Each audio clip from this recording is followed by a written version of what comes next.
radiotorak itu di samping pulmo ada mediastinal, merupakan komponen-komponen yang relatif besar tapi lebih kecil dari pulmo maupun core. Ada trachea, ada aorta, ada arteri dan vena pulmoner dan seterusnya yang juga menjadi dalam tanda petik penyulit juga untuk kita bisa itu. Tapi intinya kita bisa melihat bahwa di rongga torak pulmo itu bisa menjadi kontras negatif karena gambaran radiolucens yang direfleksikan akibat adanya udara yang memenuhi rongga atau memenuhi lebus pulmoner. Sedangkan untuk abdomen itu agak sedikit berbeda. Kita lihat bahwa di abdomen ini komponen-komponennya relatif lebih banyak. Kemudian juga diferensiasi ataupun variasi dari radiopasitasnya itu berbeda-beda, sehingga harus kita mampu untuk betul-betul mengidentifikasi. Bahkan beberapa organ di dalam abdomen itu relatif tidak terlihat. Sama seperti kalau kita misalnya esofagus itu dalam area faring termasuk di servikal maupun di rongga torak itu esofagus tidak akan nampak karena kecuali kalau ada obstruksi, kecuali kalau dia sedang ada aktif di dalam proses digestinya, itu mungkin saja akan kita lihat adanya makanan atau bolus-bolus yang mengisi esofagus. Tapi dalam kondisi inaktif, esofagus tidak terlihat. Nah, di abdomen juga sama. Di abdomen itu kita bisa mengidentifikasi adanya gambaran organ-organ yang besar ya. Tapi juga ada organ-organ yang nampak kecil atau terselip atau mungkin malah sulit untuk diidentifikasi kecuali mungkin ada pembesaran atau mungkin ada abnormalitas di situ. Nah, sebelumnya kita tentu harus bisa mengidentifikasi bagian abdomen itu di mana, apa yang membatasi, dan apa yang ada di dalamnya. Kalau kemudian Anda lihat pada radiograf yang ada ini secara lateral ya, Anda akan bisa melihat bahwa bagian kranial, jadi yang mengarah ke depan itu dibatasi oleh suatu lengkung. Ini adalah lengkung diafragma, di mana dia membatasi antara regiotorak dengan regio abdomen. Jadi Anda bisa melihat bahwa regio toraknya ini yang sangat radiolucens karena lobus pulmoner berisi udara. Kemudian ada batas lengkung yang ini adalah gambaran dari diafragma, yang di kaudalnya itu kita bisa melihat beberapa gambar yang relatif densitasnya berbeda-beda. Kita mulai dari bagian atas sendiri, ini merupakan batas atas ya. Batas proksimal itu adalah vertebrae. Anda bisa melihat vertebrae torak yang kaudal ya, 10, 11, 12, 13. Kemudian juga ada vertebrae lumbal 1, 2, 3, 4, 5 dan seterusnya, sampai kemudian di lebih ke belakang lagi ada vertebrae sakral.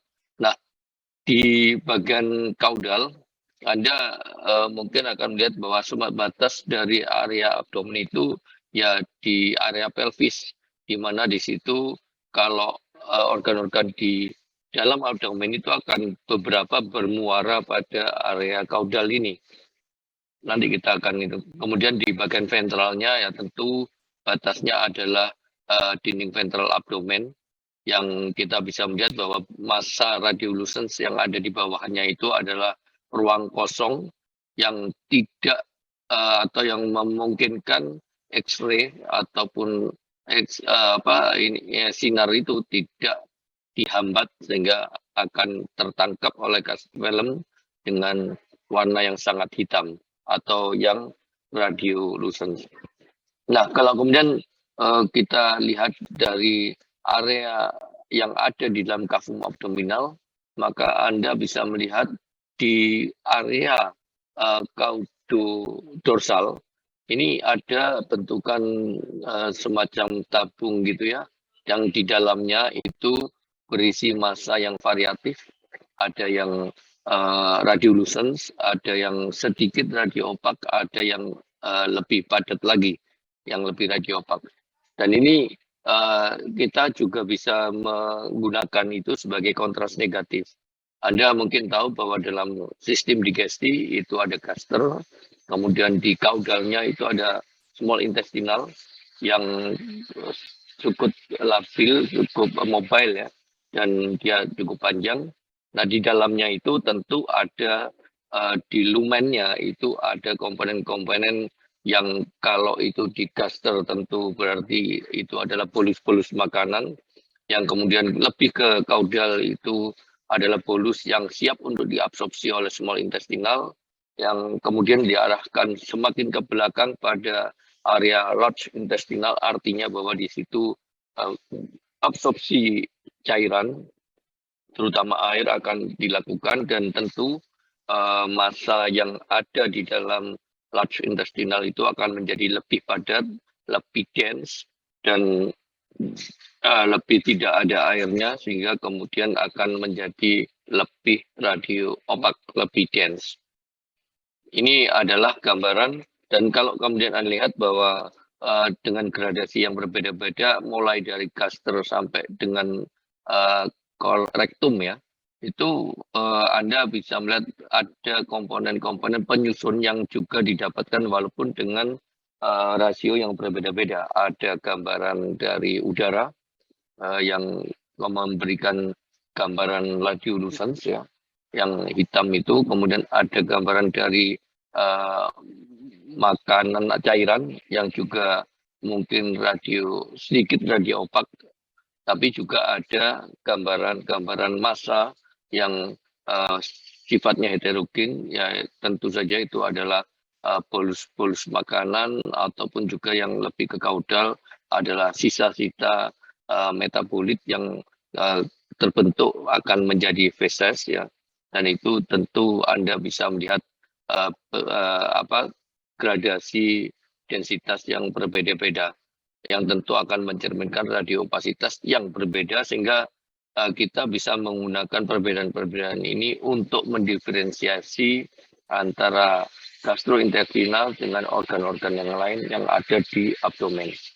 Nah, kalau kemudian Anda melihat selain gastrointestinal, maka di ventral dari gaster Anda bisa melihat liver. Liver ini adalah bentukan yang mendominasi area-area medioventral dari abdomen ya, di bagian kranial, persis di bawah dari diafragma, dan Anda bisa mendapatkan gambaran yang relatif radio opak homogen dari lobus hepatik yang relatif homogen dan padat, sehingga membentuk gambaran radio opak homogen. Dan kemudian di kaudalnya Anda bisa melihat ini adalah bagian dari gaster yang ada cairannya, ada gasnya, ada polusnya, yang kemudian dilanjutkan dengan berbagai bentukan tabung, ada yang berisi cairan dan gas. Ini adalah gambaran small intestinal yang mengarah ke belakang sampai dengan ke kolon. Di dalamnya kita juga bisa melihat massa feses dengan bentukan radiopak ini, dan kemudian akan semakin nampak radiopak dengan bagian-bagian yang lebih ke belakang lagi. Di bagian dorsal juga kita bisa melihat gambaran bulat radio opak ya, yang ini seringkali superimposisi bagian kiri dan kanan. Ini adalah ren atau ginjal, di mana pada umumnya ren Dexter itu relatif posisinya lebih ke kranial, lebih berada di bawah dari vertebrae torak terakhir sampai dengan vertebrae lumbal 2. Tapi untuk yang sinister itu relatif longgar, terutama kalau pada kucing misalnya ya. itu ren sinisternya itu malah longgar. Kadang-kadang kalau kita palpasi pada bagian ventral abdomen itu kita bisa meraba ginjal kiri itu karena relatif longgar. Tapi pada posisi kita mengambil secara lateral, kita akan menemukan superimposisi, kita akan menemukan overlapping gambaran dari ren sinister maupun dexter yang itu nanti akan menimbulkan adanya yang dikenal dengan garis batas yang masih muncul dari masing-masing atau siluetnya negatif yang menunjukkan nanti bahwa memang ren sinister dexter ini tidak pernah berhimpitan walaupun secara radiografnya itu mereka saling menumpuk.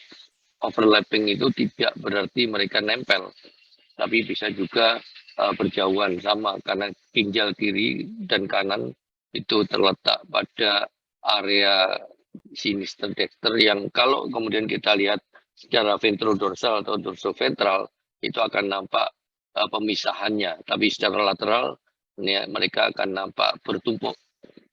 Kemudian di bagian yang lebih kaudal sebenarnya ada pankreas juga ya.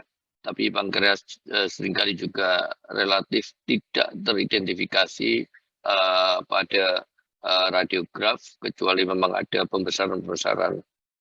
Di lebih kaudal lagi di area caudoventral Anda akan mendapatkan gambaran dari bentukan massa radio opak homogen yang lebih kecil. Ini adalah lien, spleen atau limfa. Nah, limfa ini seringkali posisinya di area kaudal dari liver. Walaupun mungkin pada kondisi-kondisi normal, itu limfa itu masih agak jauh posisinya secara topografis, tapi pada kondisi misalnya terjadi pembesaran liver ataupun pembesaran limfa, maka kadang-kadang mereka saling bersentuhan. Dan itu kita bisa mengidentifikasikannya. Lebih ke kaudal lagi, Anda akan bisa melihat gambaran dari kandung kemih ya, vesika urinaria yang terletak pada area paling ventral dari abdomen. Jadi kalau Anda melakukan sesar dengan posisi ventrodorsal atau dengan rebah dorsal, maka begitu Anda melakukan insisi pada area kaudal dari umbilikus, maka Anda akan bisa melihat gambaran vesika. Jadi setelah insisi dari dinding abdomen itu, Anda akan bisa melihat gambaran dari kandung kemih. Nah, kandung kemih ini yang menjadi patokan, yang menjadi acuan kita untuk misalnya mencapai uterus misalnya. Karena posisi uterus itu tidak terlalu jauh di dorsal dari kandung kemih. Jadi kalau kita mau melakukan sesar, maka mudah sekali kita cukup mengidentifikasi kandung kemihnya, maka di balik kandung kemih itu kalau posisinya rebah dorsal, itu Anda akan bisa mendapatkan korpus uterina atau juga mungkin bagian dari kornua uterina. Ini adalah gambaran normal dari regio abdomen secara lateral. Ini gambaran secara ventrodorsal.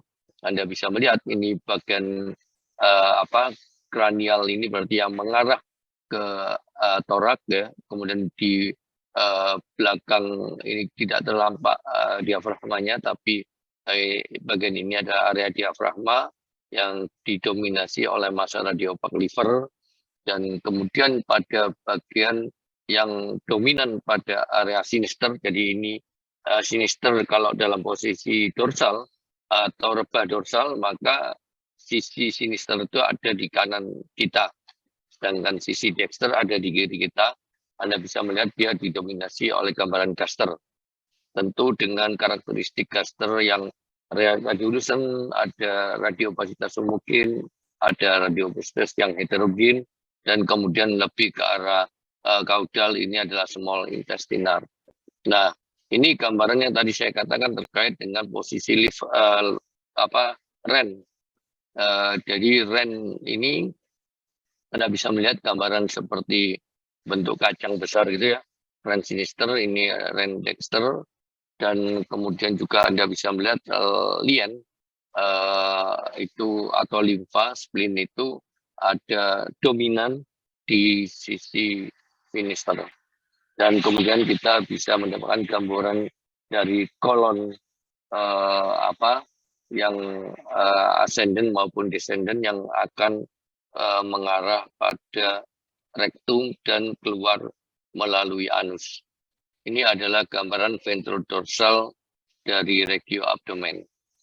Di gambaran yang sama Anda bisa melihat bahwa area-area yang tidak ada hambatan itu akan nampak hitam karena memang sinar itu terserap sepenuhnya pada kaset film. Tapi bagian-bagian yang ada hambatannya itu akan mencerminkan beragam radiopasitas dari gambaran organ-organ yang dilintasi dan Anda bisa membedakan itu.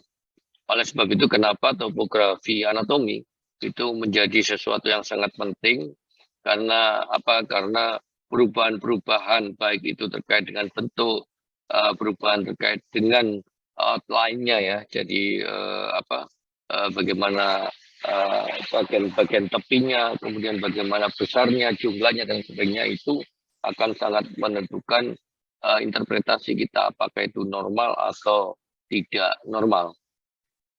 Nah, ini adalah gambaran-gambaran yang tidak normal, yang mungkin saya tekankan bahwa ini karena waktunya pendek ya.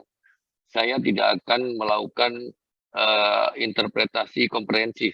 Artinya bahwa interpretasi itu harusnya kalau Anda nanti praktek ya, itu harus dilakukan secara komprehensif, bukan hanya tertuju pada abnormalitas yang ingin dilihat oleh dokter, tapi juga semua aspek, semua sistem, semua organ itu harusnya diinterpretasikan.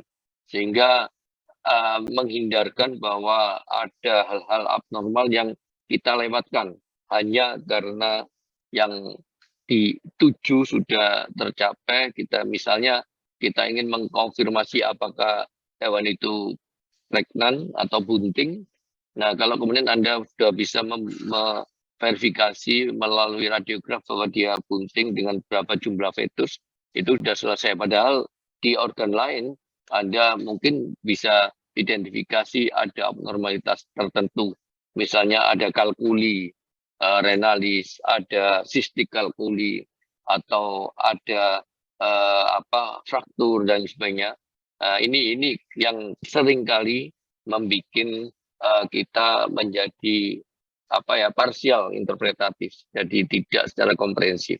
Tapi untuk kuliah ini saya hanya ingin menunjukkan bagaimana kita menginterpretasikan hal-hal yang abnormal pada organ atau sistem tertentu. Jadi dalam gambar ini Anda bisa melihat adanya suatu pembesaran yang terjadi pada Ren dexter. Jadi memang jarang sekali X-ray itu pemilik langsung ingin ada X-ray, jarang sekali. Karena selalu ada rekomendasi dari dokter, ataupun kalau pemiliknya bawa sendiri itu biasanya pada kondisi normal. Misalnya dia hanya ingin mengetahui bunting atau tidak, kemudian juga mengkonfirmasi apakah anaknya berapa dan sebagainya. Tapi kalau kemudian untuk mengidentifikasi abnormalitas seringkali itu adalah merupakan rujukan dari dokter yang sebelumnya megang. Sehingga data-data komprehensif itu sudah dimiliki oleh dokter yang mengirimkan. Nah, ini gambaran dari masa dari Ren dexter yang mengalami suatu pembesaran. Jadi Anda bisa melihat bagian dari Ren dexter ini yang dia membesar dengan outline yang irregular, dengan pembesaran yang luar biasa, dan yang Anda bisa lihat di sini, pembesaran ini menyebabkan adanya kompresi, menyebabkan adanya penekanan dari area di sekitarnya. Dan itu adalah konsekuensi logis kalau seandainya ada organ yang membesar, maka tentu pembesaran organ itu akan menekan pada organ yang lain yang ada di sekitarnya. Ya contohnya kalau kemudian ada uterus yang bunting, di mana ada fetusnya, maka kandung kemih itu akan tertekan. Sehingga kalau kemudian ada anjing bunting tua, kemudian dia mengalami miksi yang tidak terkontrol, ya bisa kencing di mana-mana, ya bisa saja karena tekanan dari pembesaran uterus itu. Dan yang Anda bisa lihat bahwa pembesaran ini juga menyebabkan tekanan yang kalau kemudian kita runut lagi, tekanan itu tentu saja akan menyebabkan disfungsi dari organ yang tertekan. Di sini kita bisa melihat misalnya pembesaran ini menyebabkan adanya tekanan pada gaster. Jadi lambungnya itu tertekan. Kalau lambungnya tertekan, maka gambaran gaster menjadi lebih uh, sempit, ya, tidak bisa berkembang. Nah, apa konsekuensinya? Mungkin secara fisiologis dia pasti akan tidak akan ada nafsu makan karena lambungnya tidak mampu menampung. Kalaupun misalnya mau makan, maka mungkin saja akan muntah. Atau kalau misalnya mau makan, mungkin saja akan sangat sedikit menu ataupun makanan yang dimakan karena apa, lambungnya tidak berkembang. Demikian juga ke belakang, itu small intestinal ini Anda lihat, small intestinal itu tergambar seperti massa tabung yang radiolucens. Artinya apa? Artinya bahwa sistem yang digesti pada small intestinal tidak jalan. Karena di sini isi small intestinal hanya udara saja. Ada meteorismus, tapi kita tidak melihat gambaran normal dari small intestinal yang fungsional. Artinya bahwa berarti mungkin dalam kondisi seperti ini hewan itu tidak makan berhari-hari. Bisa saja. Nah, itu yang kemudian ada saling menghubungkan. Kemudian juga kalau kita lihat pembesaran ini juga akan menyebabkan penekanan pada lobus hepatik. Jadi bagian yang tertekan ini menjadi lebih radiopak, artinya liver tertekan, dan kalau dia tertekan maka dia tidak bisa mengembang dengan baik, artinya bahwa mungkin fungsi livernya juga abnormal. Dan itu kalau kita periksa labnya mungkin saja akan ada kaitannya dengan kadar GBT, GOT, GGT, dan seterusnya. Kemudian juga di bagian yang ini kita bisa lihat misalnya dengan area yang tertekan ini, liver nampak sangat-sangat radioopak. Di samping itu juga diafragma yang lebih datar, ya, artinya bahwa diafragma tertekan ke depan. Kalau dengan kondisi seperti ini, maka mungkin saja respirasinya menjadi sulit. Dia akan mengalami sesak, ya, dyspnea. Karena apa? Karena diafragma tidak mampu untuk terdorong ke belakang kalau saat inspirasi, dan mungkin ke depan pun juga terbatas karena dia sudah terdorong ke depan. Jadi fleksibilitas diafragma untuk membantu proses inspirasi-ekspirasi normal tidak terjadi. Jadi Anda bisa melihat gambar itu. Bahkan dari aspek anatomisnya Anda bisa melihat kondisi vertebrae yang mengalami skoliosis. Jadi vertebrae yang menekuk lebih ke arah sinister. Jadi Anda bisa melihat ini yang didominasi oleh massa itu. Kemudian juga posisi duodenum yang lebih ke ventromedial. Small intestinal ini sangat terdesak, ya. Dia mengarah ke ventral dan ke caudal. Jadi prinsipnya sudah sekali, kalau ada pembesaran dari suatu organ, maka organ yang lain akan terdesak ke sekitarnya. Kalau sebaliknya, kalau ada organ yang mengecil, misalnya pada kondisi terjadi fibrosis atau sirosis hepatis misalnya, ya, maka liver itu akan menjadi lebih mampat, ya, akan menjadi lebih padat, dan karena liver mengecil, maka organ-organ yang di sekitarnya akan mengisi kekosongan itu. Dan organ yang paling mungkin untuk mengisi itu adalah small intestinal.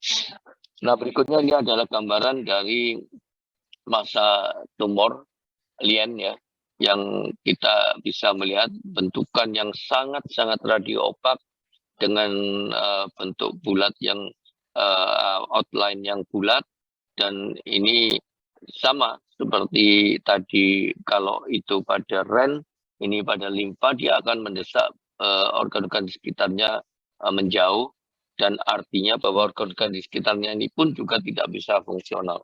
Ini Anda juga bisa melihat betapa besar dan padatnya uh, bentukan neoplasia ini, sehingga nampak dia lebih radioopak dibandingkan dengan vertebrae.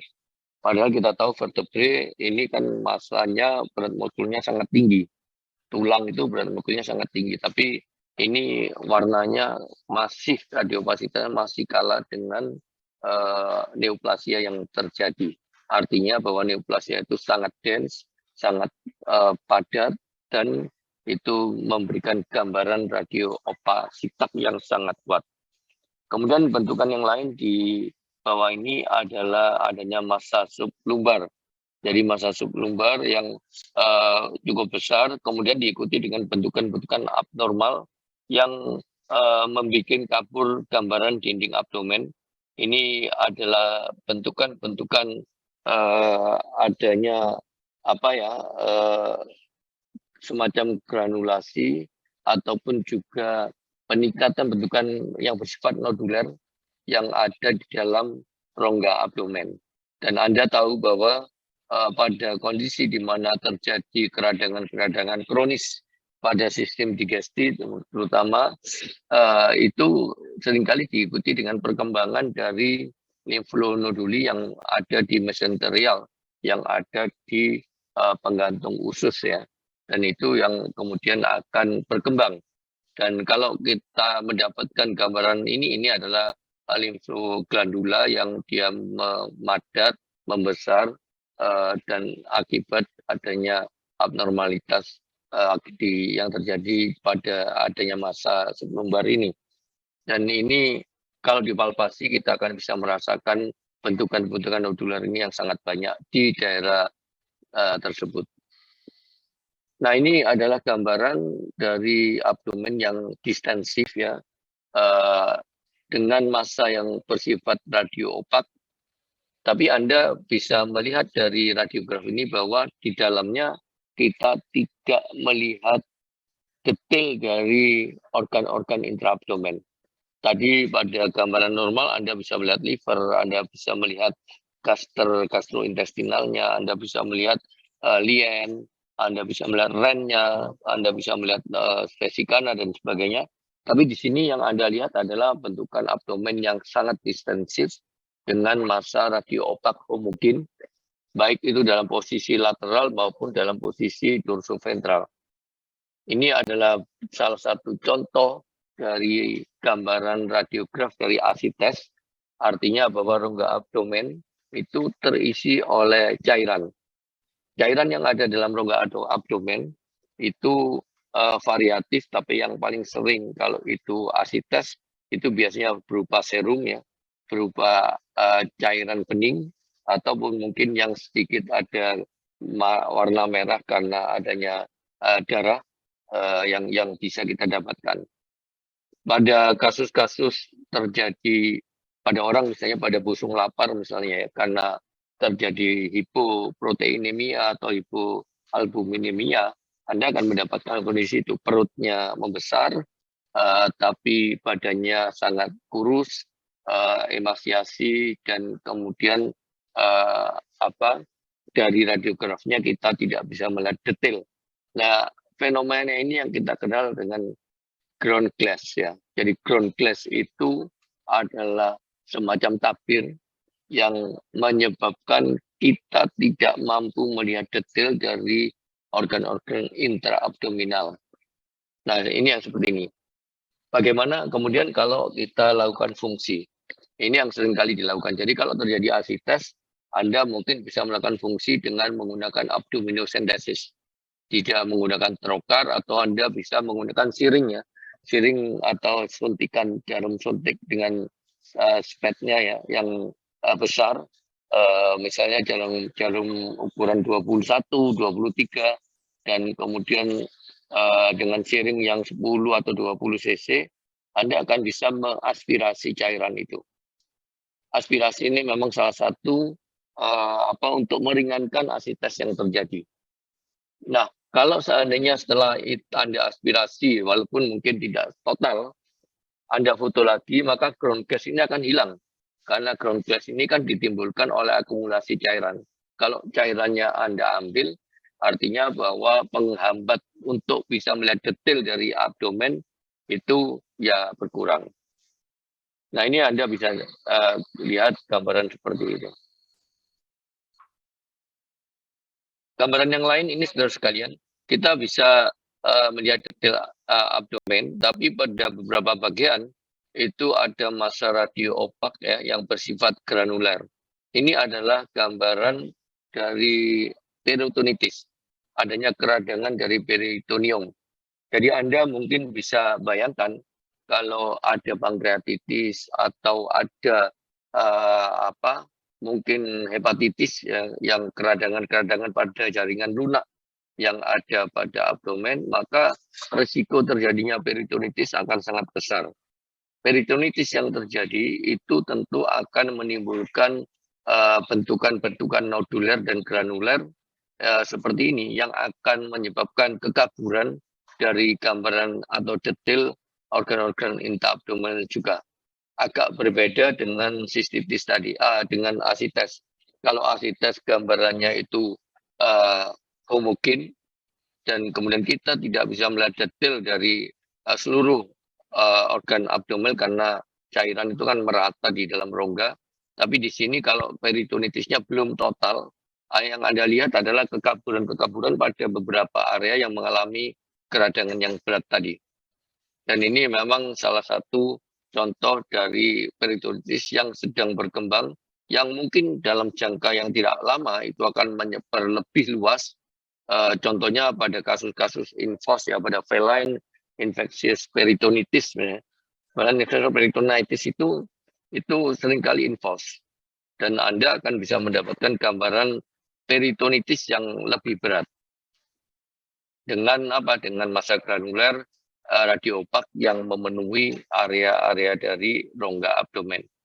Bukan rongga, maksudnya dinding abdomen. Nah, ini gambaran yang lain, saudara sekalian. Kalau Anda melihat ada pasien yang kemudian perutnya itu sangat kecil sekali.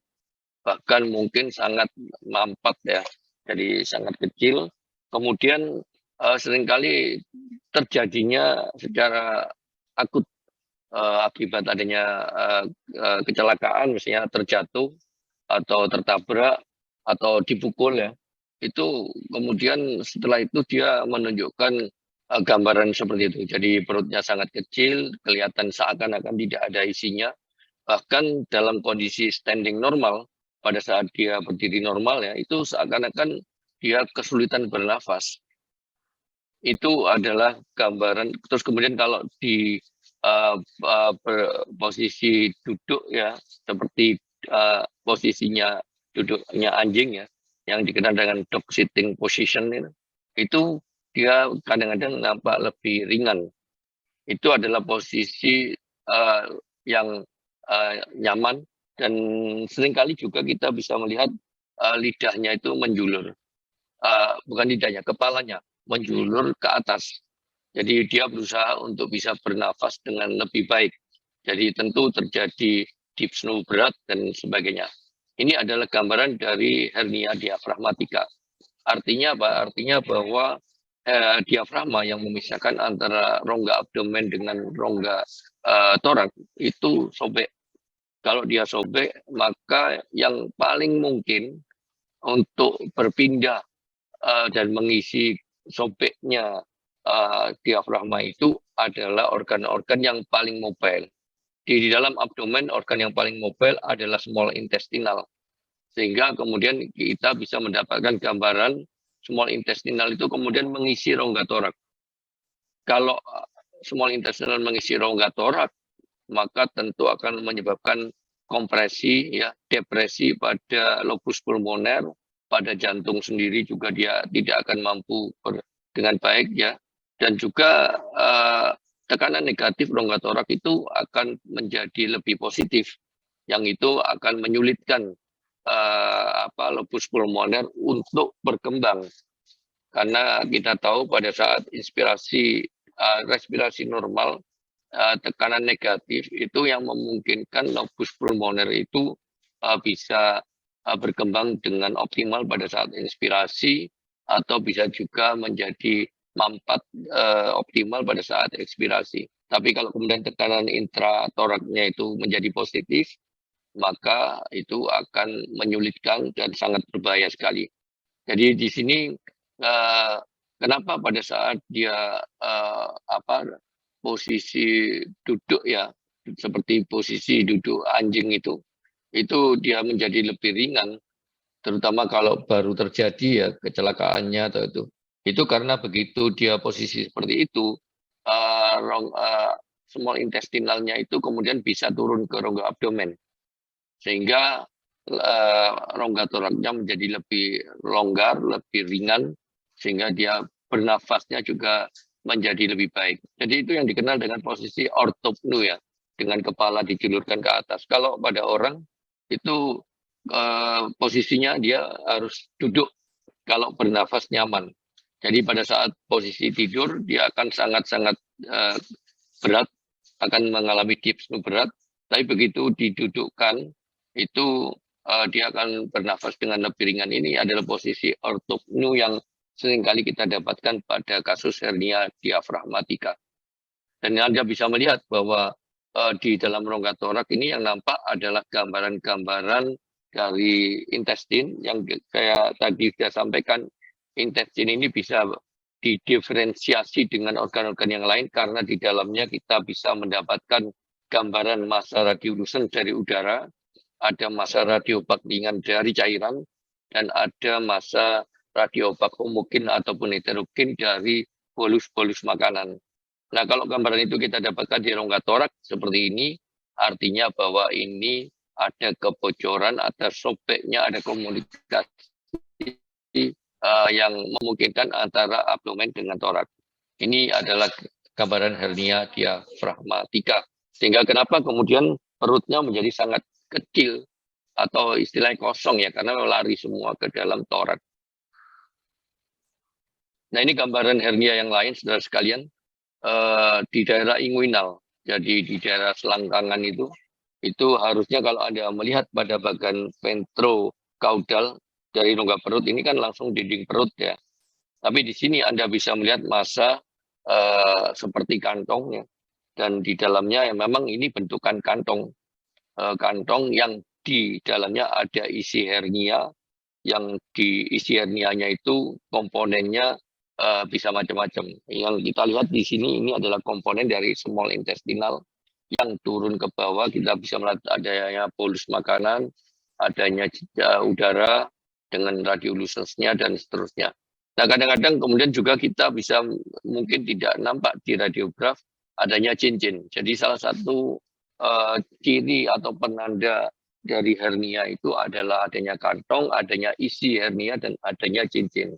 Nah, di sini kalau di gambaran radiografi ini kita tidak bisa melihat karena cincin itu kita bisa raba ya dengan palpasi. Tapi kalau kemudian Anda melakukan pemeriksaan khusus, sebenarnya juga akan mudah karena bagaimanapun cincin itu kan lebih kecil. Kalau yang bahaya itu seringkali kalau isinya ini seperti ini, maka dia tentu akan mengalami gangguan digesti dan akan menimbulkan rasa tidak nyaman pada perut. Bisa terjadi kolik ya dari rasa sakit pada perut. Ini adalah hernia inguinalis. Ada bentukan lain adalah yang dikenal dengan hernia perineal. Artinya hernia perineal itu adalah pada muskularis atau area di bagian pantatnya itu yang mungkin sobek sehingga kandung kemihnya itu bisa masuk terbalik ke arah pantat. Dan itu Anda bisa melihat gambaran di mana kandung kemihnya itu akan menjadi besar. Karena apa? Karena di urin yang ada dan harusnya masuk ke dalam kandung kemih itu masih tetap bisa masuk dari ureter ya. Dia akan bisa masuk ke dalam kandung kemih, ke dalam vesika. Tapi yang dari vesika karena ini terbalik, melipat, harusnya kan dia posisinya di dalam inguinalis ya, di dalam rongga perut yang belakang. Tapi karena dia terbalik, maka ini menyebabkan uretranya itu terlipat.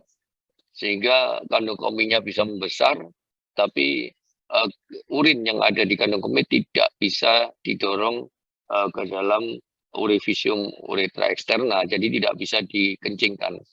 Dan ini bahaya sekali kalau tidak segera ditangani karena akan menyebabkan gangguan ginjal. Karena pada titik tertentu kalau kandung kemihnya penuh, itu tentu akan menyebabkan glomerular filtration rate-nya akan menurun bahkan bisa nol. Dan itu bisa merangsang terjadinya renal failure. Jadi gagal ginjal bisa terjadi. Nah, langkah awalnya biasanya dilakukan fungsi dahulu dan kemudian dilakukan replacement-nya, dikembalikan dengan tindakan operatif.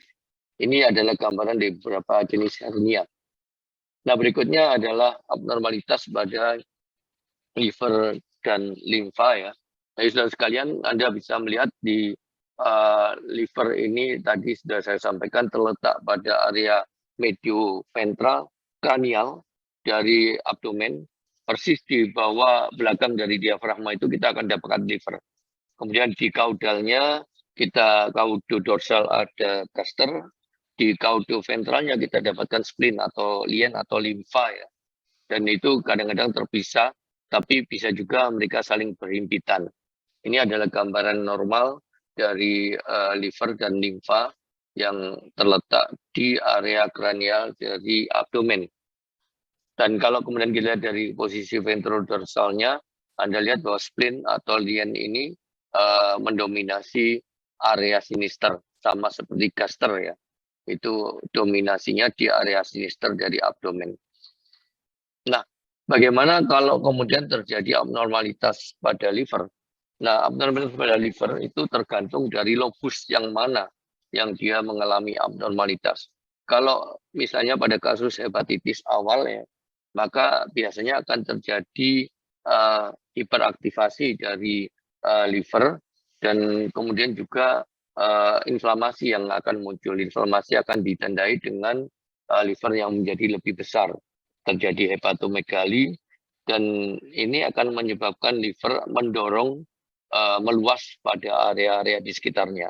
Yang paling sering adalah dia meluas ke arah kranial, menyebabkan diafragma tidak mampu untuk extend ke belakang pada saat inspirasi, dan juga dia akan extend ke kaudal, di mana seringkali lobus caudatus dari lobus hepatik, jadi yang paling belakang itu dia akan menjadi sangat jauh dari os sipoideus, dari ujung dari sternum itu akan sangat jauh dan meluas, bahkan seringkali kemudian dia berkontak dengan lien.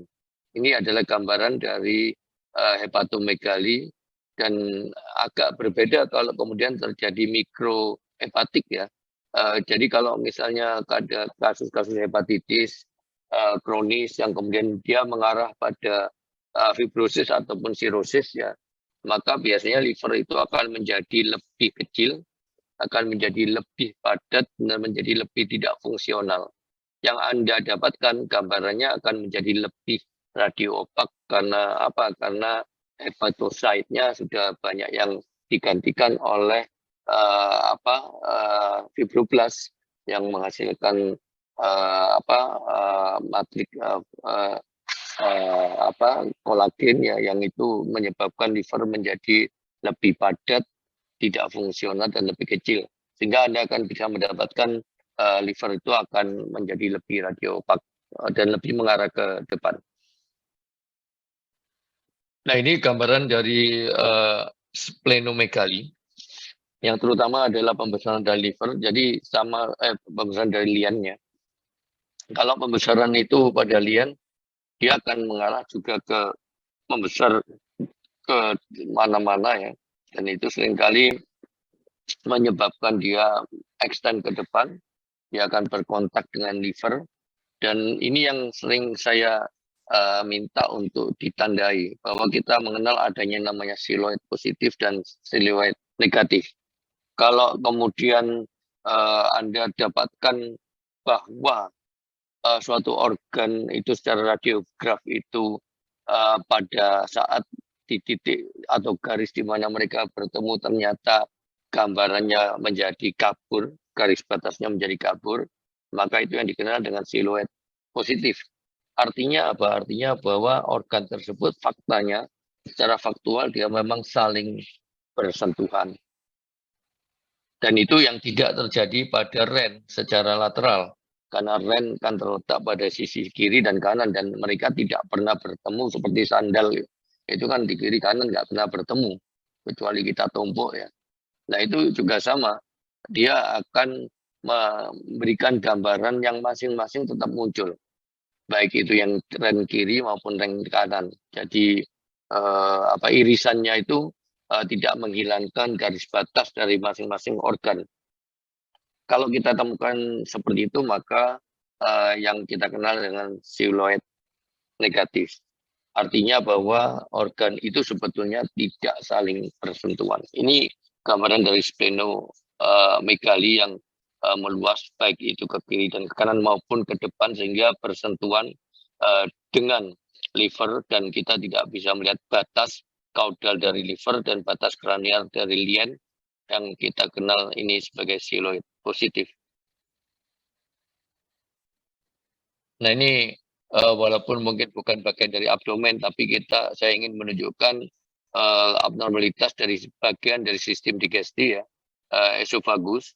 Seperti yang tadi saya katakan, esofagus itu dalam kondisi tidak fungsional tidak akan terlihat karena dia berupa tabung elastis yang hanya membesar pada saat dia menelan makanan atau ada obstruksi. Nah, kalau kemudian ada obstruksi, baru kemudian kita bisa melihat esofagus. Nah, kalau kemudian kita lihat gambaran lateral ini ada di rongga torak, Anda bisa melihat bahwa di area ini ada bentukan seperti tabung yang radiolucent. Ini adalah trakea. Nah, trakea ini sebetulnya kalau secara anatomis di dorsalnya itu sebenarnya kita berhimpitan dengan arah dari esofagus yang mengarah ke ke arah abdomen. Tapi karena di kondisi normal ini esofagus itu kecil, maka tidak nampak.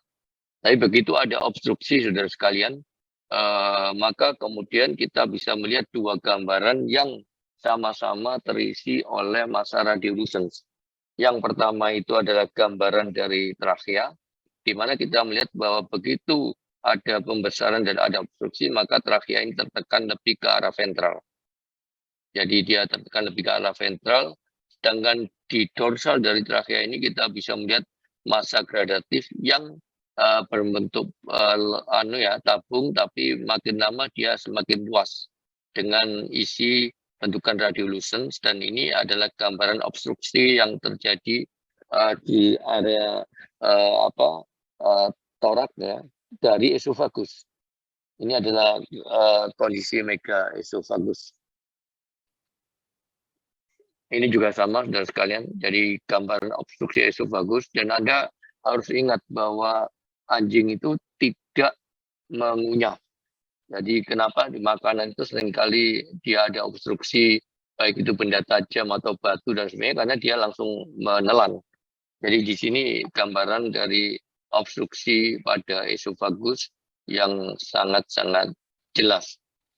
Nah, kalau ada obstruksi dari bagian depan, maka seringkali terjadi kondisi abnormal dari sistem digesti. Nah, ini yang kemudian kita bisa mendapatkan adanya distensi luar biasa dari gastrointestinal yang kita kenal dengan istilah meteorismus ya. Jadi di mana ada hambatan dalam proses digesti, dia mungkin tidak akan mampu untuk makan karena ada obstruksinya itu, tapi sistem digesti mungkin juga tetap berjalan walaupun tidak ada yang digesti, sehingga yang mengumpul adalah udara, dan udara itu yang kita kenal dengan meteorismus. Pada gaster itu menimbulkan blood ya, menimbulkan gambaran timpani yang luar biasa. Jadi Anda bisa melihat lambung yang tidak ada isinya sama sekali, tapi sebagian besar, bahkan air saja kita tidak bisa melihat ini. Tapi yang ada adalah bentukan radiolucent dari yang mengisi lambung sampai juga ke bagian yang lebih caudal dari small intestinal. Itu adalah kondisi akibat obstruksi tadi. Nah, berikutnya adalah obstruksi pada stomach.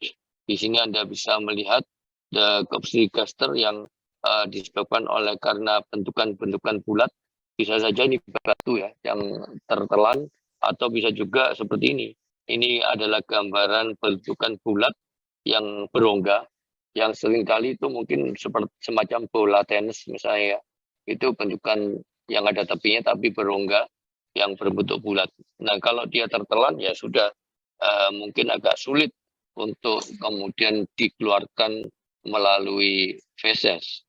Ini adalah obstruksi dari gaster.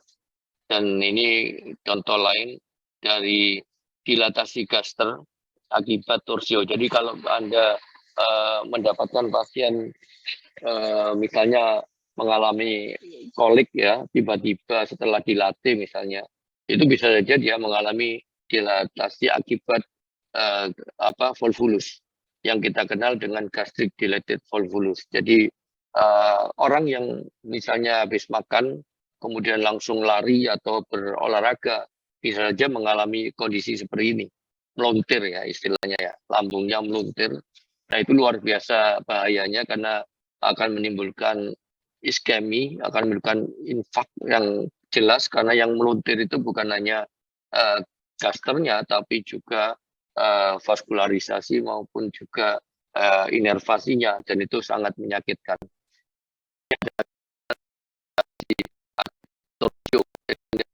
Ini foldingnya, lipatan lambungnya, dan kemudian kondisi-kondisi adanya akumulasi gas luar biasa di seluruh area dari gastrointestinal.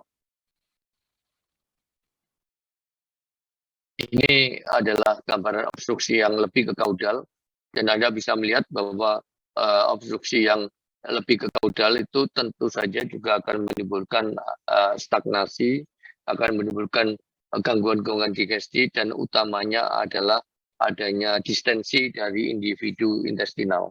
Dan kalau terjadi seperti itu, Anda bisa melihat ini. Jadi detail individu itu terpisah satu sama lain, dan terjadi distensi yang isinya adalah terutama adalah massa radiolucent dari udara. Ini adalah obstruksi intestinal. Ini dengan kita bisa melihat obstruktannya ya, berupa massa sangat radiopak, mungkin saja itu semacam bola-bola besi gitu ya, yang tertelan, yang kemudian menimbulkan indigesti. Ini juga sama dengan kontras, Anda bisa melihat bentukan semacam bola gitu yang menyumbat, dan bisa ditandai dengan cairan kontras yang berhenti pada area obstruksi ini. Pada tanpa menggunakan kontras, ini kita bisa melihat bentukan massa radiopak. Saya pernah melakukan operasi ya pada anjing yang dia itu makan kain pel itu. Jadi kain pel yang biru itu, dan itu pemiliknya itu cerita karena hampir 1 minggu itu kain pel birunya itu yang ada di dalam rumah hilang, nggak ada. Tapi begitu kita foto, ternyata memang di gasternya itu ada bentukan massa yang radio pak heterogen ya. Jadi bentukan dari kain itu yang kemudian menyumbat pada area kardia dari gaster. Dan itu sangat berbahaya kalau nggak segera dilakukan ekstraksi dengan operatif. Ini saudara sekalian yang kita kenal dengan obstruksi akibat enterolithiasis. Jadi hewan itu seringkali pada kondisi pika ya, biasanya kalau pada kebuntingan atau apa itu seringkali memakan makanan apa saja. Jadi kalau kemudian di halaman rumah itu ada batu-batu, taman, kemudian juga itu seringkali juga mereka akan menelan itu, dan kemudian ternyata itu bisa menimbulkan obstruksi yang luar biasa. Ini adalah gambaran obstruksi dari intestinal akibat akumulasi dari litiasis yang tentu kalau lihat besarnya itu pasti bukan terbentuk, apalagi kalau itu di gastrointestinal ya, pasti dia berasal eksternal dari luar, di batu-batu yang ditelan itu. Tapi kalau ini kita temukan pada ginjal ataupun pada kandung kemih, tentu itu adalah kemungkinan batu-batu yang terbentuk, apakah itu triple fosfat, apakah itu sistin dan lain sebagainya, itu mungkin terbentuk secara evolutif. Tapi kalau di gastrointestinal, saya yakin bahwa itu lebih banyak karena mereka memang geragas ya. Jadi makan apa saja dari luar. Berikutnya ini adalah kondisi megakolon, jadi bagian kaudal dari digesti yang Anda bisa melihat sangat distensi, sangat lebar, dan seringkali kemudian kalau megakolon ini itu menyebabkan adanya atau disebabkan juga karena adanya faktor-faktor yang memicu dia distensi ini. Saya pernah menangani kasus di mana seekor anjing itu kemudian tidak bisa berak ya. Jadi dia mengalami gangguan defekasi, dan kemudian setelah kita cek dan kemudian kita foto, ternyata ada ini ya massa seperti tas kresek gitu ya, yang menyebabkan adanya divertikulum. Jadi kolonnya itu membentuk lubang, bukan lubang, kantong yang kemudian begitu merejan person, kotoran itu malah menyebabkan divertikelnya menjadi lebih lebar. Jadi tidak keluar melalui anus, tapi ngumpulnya di di daerah divertikulumnya tadi. Dan itu ternyata tidak sulit ditangani karena dekat dengan kolon, tinggal kita lakukan pengambilan tas kreseknya itu dari pantatnya, itu kita tarik keluar, bisa gerak kembali. Tapi yang agak repot kalau kemudian disebabkan oleh faktor-faktor yang lain. Jadi Anda tahu misalnya koprostasis ya, jadi tidak bisa berak itu bisa saja terjadi secara mekanik. Contohnya di sini, ini saya tidak melihat, tapi misalnya karena cedera.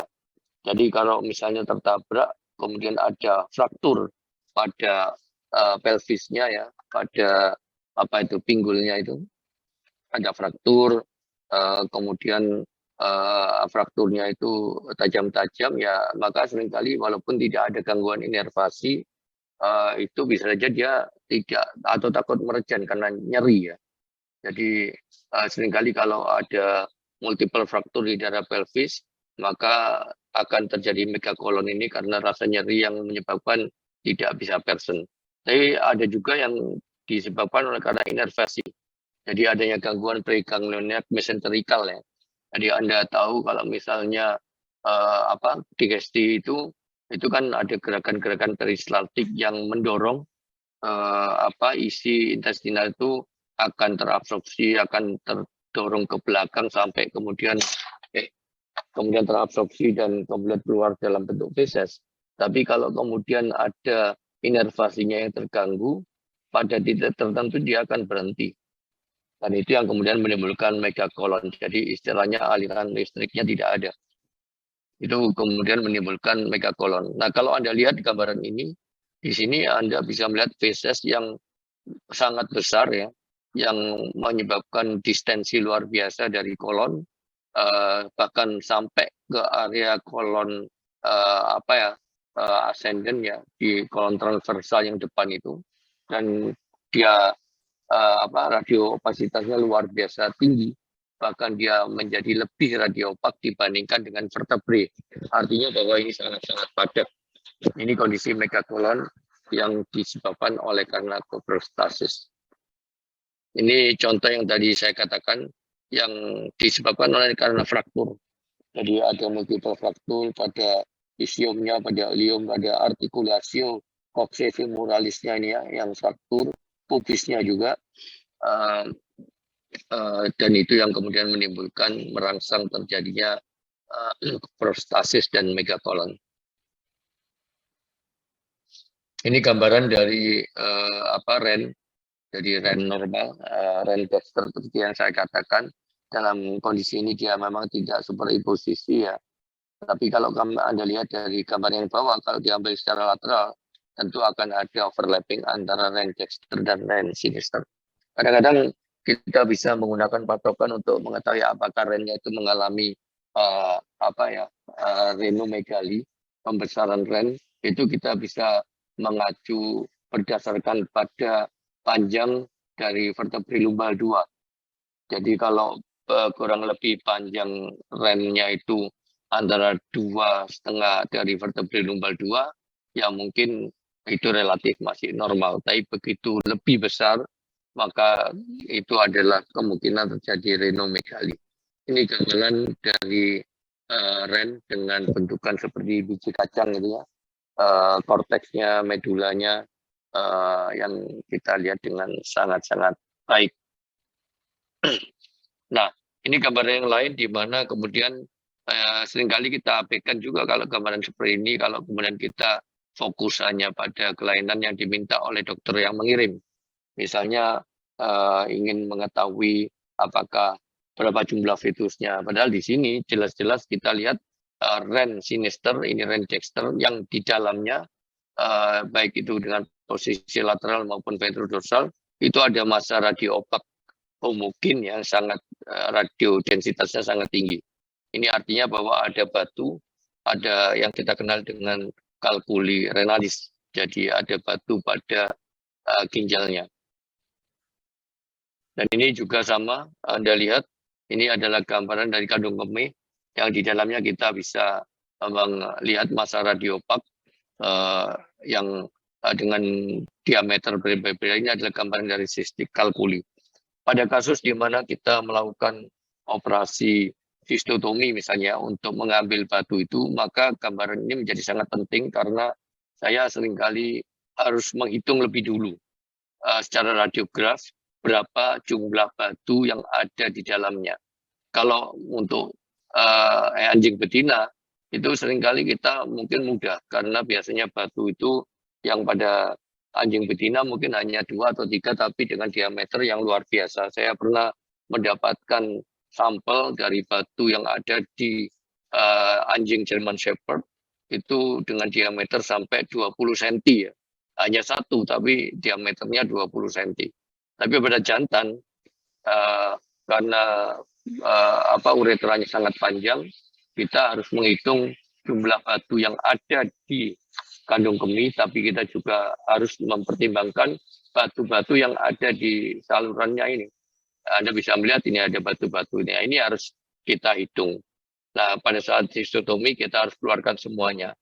Kalau batu-batu kecil itu tidak terhitung, maka kita paling tidak harapannya akan tergerus dengan kita melakukan flush. Jadi kita irigasi berkali-kali sampai kemudian batu-batu kecilnya itu bisa sepenuhnya hilang. Ini adalah gambaran dari sistik kalkuli. Nah, ini gambaran yang lain dari Anda lihat bahwa ini kandung kemihnya yang memiliki bentuk normal ya. Tapi di belakangnya persis ke arah kaudal itu Anda mendapatkan gambaran yang hampir sama. Jadi Anda lihat bahwa di dalam sistem genital urogenital dari hewan, maka ada kelenjar-kelenjar yang memang dibutuhkan sama seperti manusia.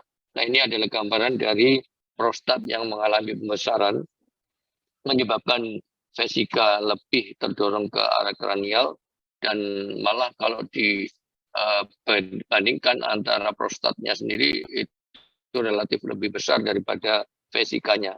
Nah, sebenarnya ini tidak ujuk-ujuk kita kemudian ini prostat, tapi biasanya gejala awalnya akan nampak.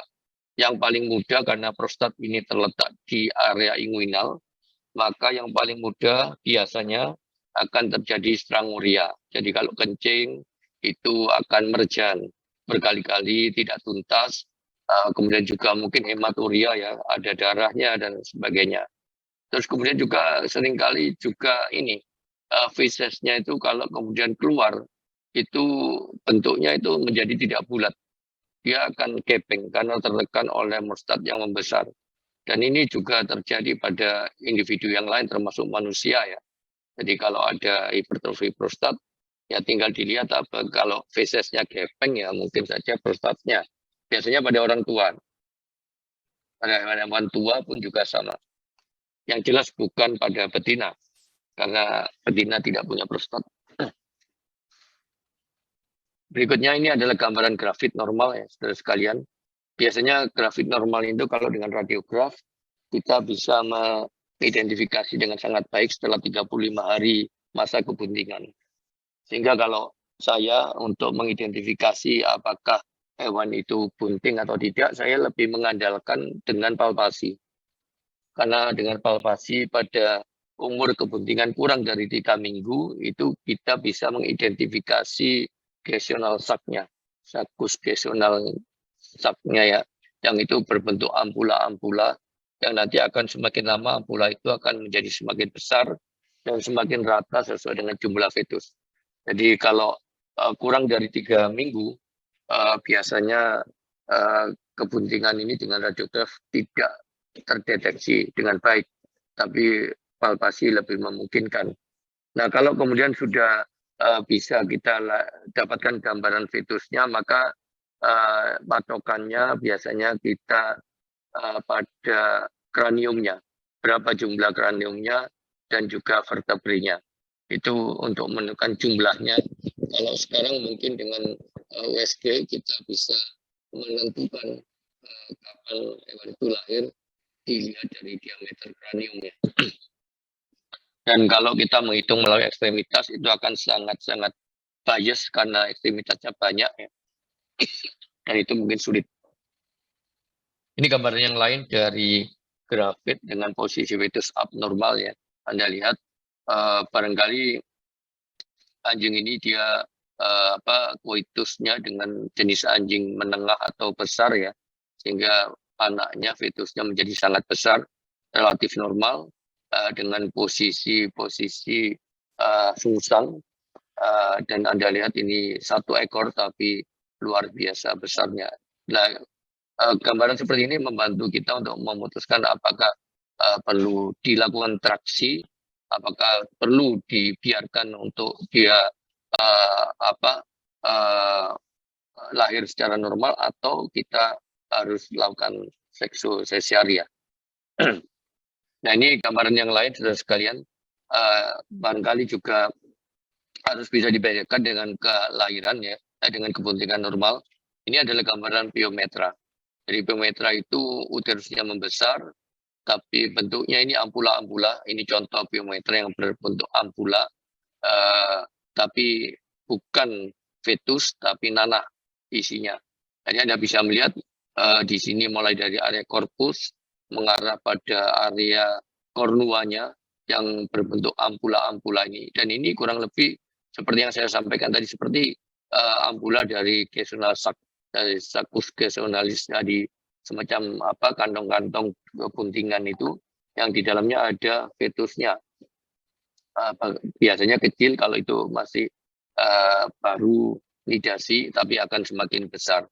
Nah, ini yang Anda mungkin bisa saja dapatkan kondisi ini setelah 3 minggu tetap seperti ini karena isinya adalah nanah. Tapi kalau masih sebelum 3 minggu Anda dapatkan seperti Anda harus bisa membedakan apakah itu grafit, apakah itu piometra. Dan mestinya tidak sulit karena dengan gejala klinis yang yang termanifestasikan itu bisa dilihat dengan dibedakan.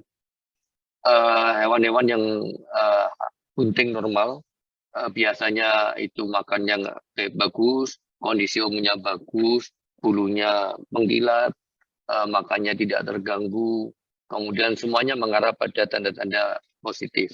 Baik. Sedangkan yang piometra ini biasanya kakeksia, sering muntah, kemudian perutnya besar, tapi burunya kusam, kotor, nggak mau makan dan seterusnya. Jadi mengarah pada kondisi negatif. Ini secara manifestasi klinisnya seperti itu.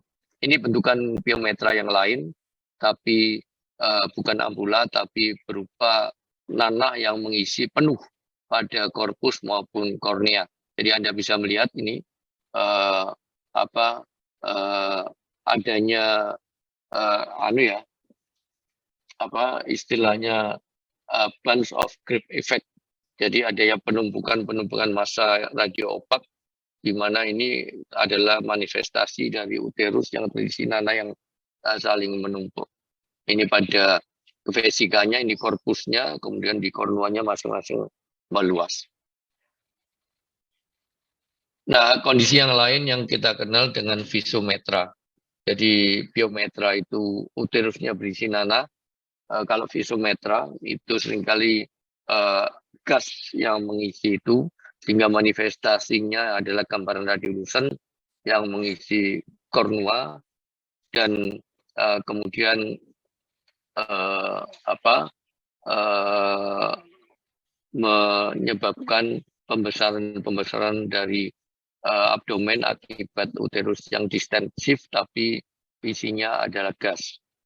Dan normalnya kita tidak mendapatkan gas di dalam uterus.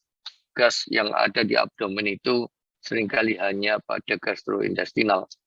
Dan kemudian juga ada gambaran mumifikasi ya. Jadi mumifikasi dari fetus yang tidak tumbuh ya. Kemudian menjadi dia tidak berbentuk, memadat. Kalau sudah berbentuk, dia biasanya osifikasinya itu akan menumpuk ya. Jadi kraniumnya itu akan menjadi lebih mampat, dia akan mengelumpuk gitu, tidak berbentuk bulatan betul, vertebrenya juga putus-putus, ekstremitasnya juga lepas-lepas, dan itu akan terjadi mumifikasi yang lebih berat. Pasti biasanya akan sudah mengalami kematian dari fetus. Baik, sekalian, itu yang saya sampaikan. Ada pertanyaan? Silakan.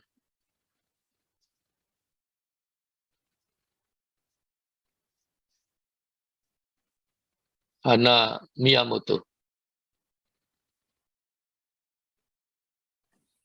Iya, Dok. Ada pertanyaan?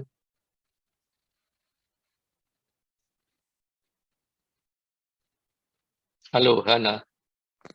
Belum ada, Dokter. Oke. Siapa lagi? Clara Ayurveda. Ini kayak mereknya herbal ini, Ayurveda ini. Clara.